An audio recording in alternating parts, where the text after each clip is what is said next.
Ironwood Electronics recently developed an elastomer based socket for a microcontroller.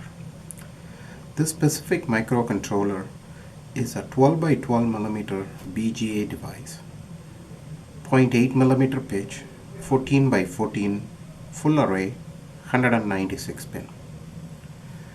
The elastomer technology used in this socket is high frequency elastomer capable of 94 GHz bandwidth. It is a very small inductance, 0.1 nanohenry. The socket is mounted using a mechanical hardware to a test board. It uses a 5-post backing plate.